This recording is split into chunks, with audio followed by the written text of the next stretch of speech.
This video is just a quick tip about how auto threshold works and how maybe you want to turn it off sometimes.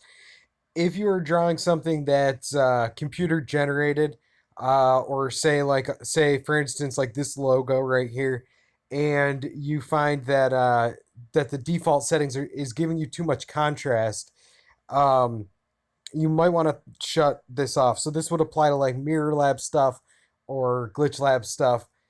Uh, so anyway, if you open up the levels palette, and by default this A is on and it's glowing, and when you draw, you see that it starts to draw your logo.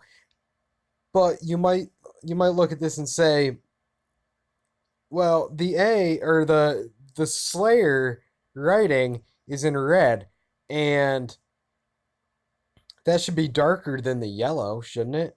And you're right. The default settings in Stipple are automatically adjusting your threshold and to give you good quality when you're drawing a photograph. Because without this, you'll end up with just a big pile of dots and you won't be able to see anything. However, if you shut this off, and I'm gonna delete what I've drawn. I'm also gonna pull this all the way to the left. Now, like this, with auto threshold off, so the A isn't glowing, you'll see that it just draws too many dots. It does make some variation where the text is and where the outer circle is, but definitely not enough to actually show what we're trying to draw. So now if I pull my threshold and dot map scalar slider in, and I'm gonna pull it about halfway in, and I'm gonna draw some more. Now you'll see that now the red text is coming in darker than the outer circle.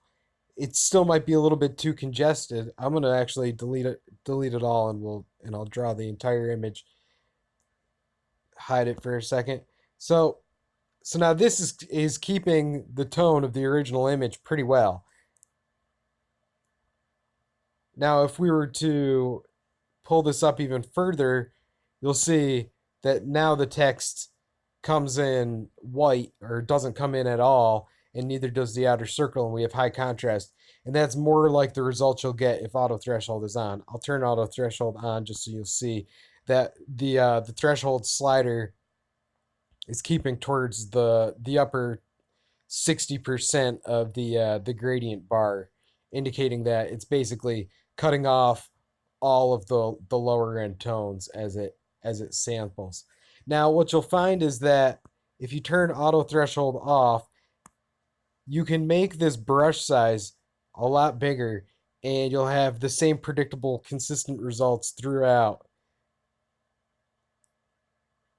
So it's a real fast way to draw. So I'll pull that up a little bit higher, uh, delete it.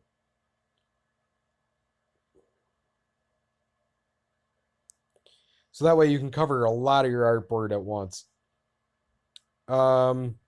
I think that's it. Thanks for watching.